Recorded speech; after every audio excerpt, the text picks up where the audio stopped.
โห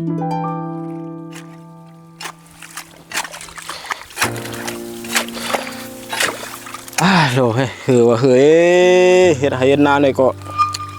ปีเลยก็ว่มเปลืองปีเลยมาเหตุการณ์เนี่ยก็ถังเดียวอะไรเงินไอ้ตัวของผมได้สั่งได้มา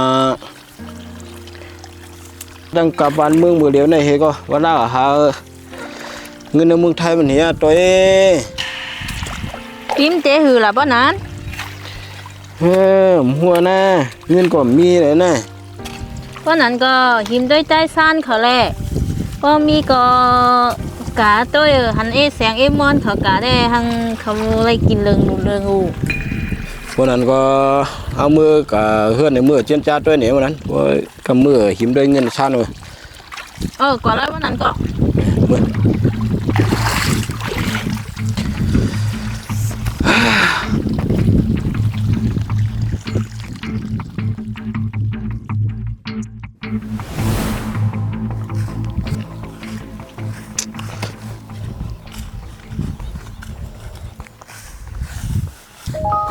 พี่ปากกาของอะไรมาขนาดนั้น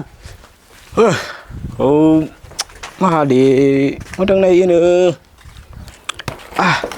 อร่อยใหม่แล้วเนาะนั่นนะว่าเขาว่าที่ถังผมไรไหนเมื่อไหร่เนี่ยมีลองกินใจลองเงินลองต้องอีเด้อวางไข่กะหรี่มุกไทยนี่ว่ะนะใครมาหาหิมเงินมาอีกเนี่ยซ้ำรวยมอกกระหึ่งเขาล่ะหมกเฉียนใช่ในกระโปรงเลยมาหมอกเสียนตัวเต็มมีอ่ะเพราะเสียนแหละก็เพราะว่ากับมุกไทยนี่หมก2-3 เดือนก็ได้ขึ้นอ้วนมาเตี้ยนขึ้นอยู่นี่กว่าน้ำแต่ก็อยู่จ้องไฟกินตั้งหลายวันหลายวันนั้นหัวเฮลำกว่านั่นนะอะไรกว่าหมอกเสียนได้แนวค่ะยิ่งจมจริงไกลขึ้นวันว่าป่านวันนั้นนะได้อะไรค่ะมันได้ย้อนมือเนอะโอเคลอยครับพี่เดี๋ยวนอนวันทั้งอินนะใหม่วันใหม่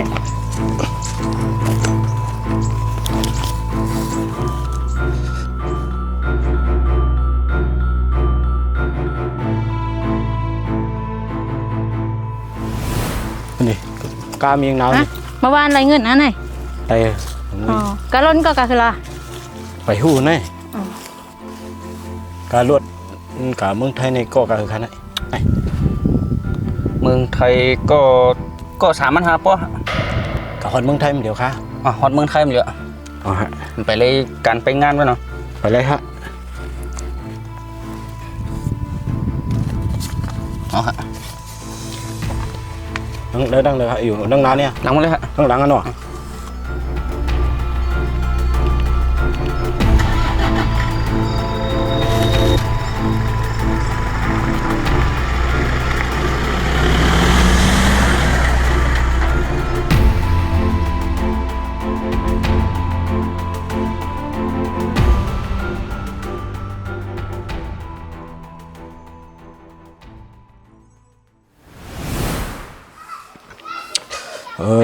เหตุการณ์นี่กำกว่ามันนี่ก็กระถ้วยถูดินนี่เนาะ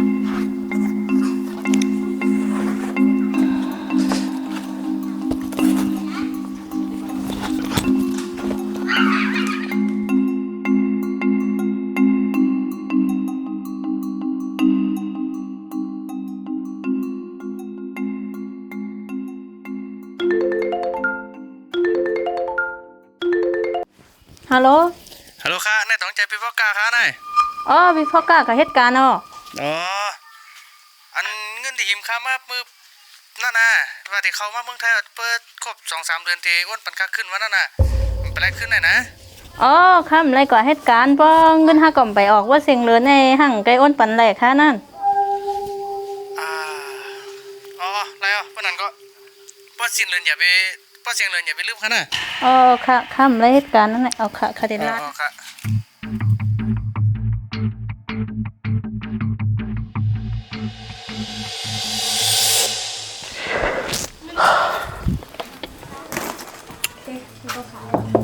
เ ปีก็เหตุการณ์มาว่ะ ถามมาว่า ในนี่ทางในนี่เมื่อกี้ในใจสั้นโทรมาว่ะถามเงินวันนั้นน่ะ ว่าเฮ้ย เขาก็ว่าเซ็งเดินไกอ้นปันแน่ ปันนี่ฮะทำเดือนกำบลดื้อมาว่ะปันก็เลยเล่าป้านเขามีเงินนำหนัก อย่างล่ะเมื่อเขาหลบเปิ้นเขายิ้มเปิ้นเต้ๆว่าๆกำในเขาก็มีก็อ้นปันเฮ็ดแล โทรว่ายังป้องไปปันเอาแล้วนั่นก็ บ่นั้นก็เอาว่าบ่นั้นก็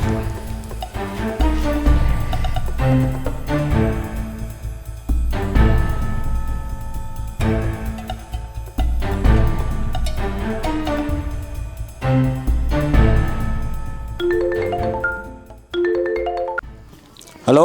ฮัลโหลพี่ปอกา หันว่านั่นว่าติอ้นเงินมาเตียนขาดปุ่นมาเป็นเรือนั่นนะครับไปหานิวัตอ่ะ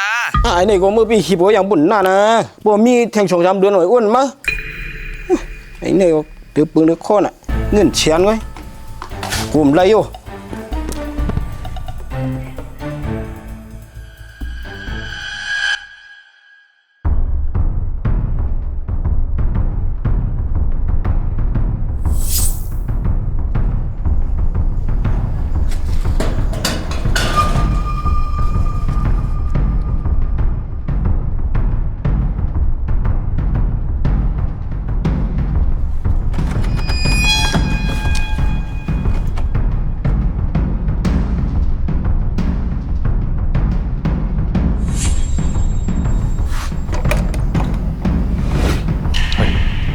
นี่มันได้หลอกดีว่า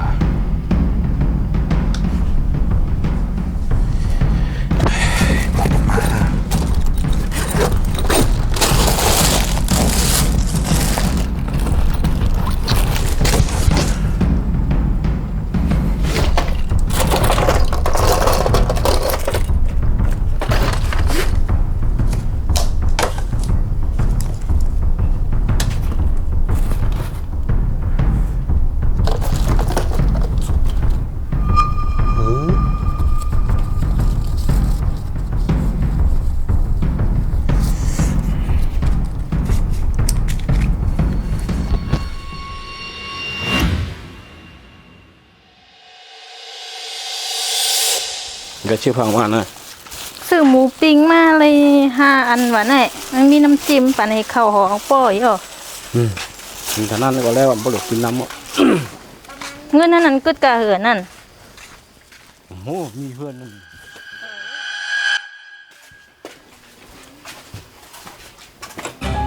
มันใครเนี่ยปีเขาดูแลนั่นมา ยังอยู่ว่าปิ๊กเปีย ไม่ปีเขาวันนั้นเงินหายไม่ได้ไว้ไหนอะ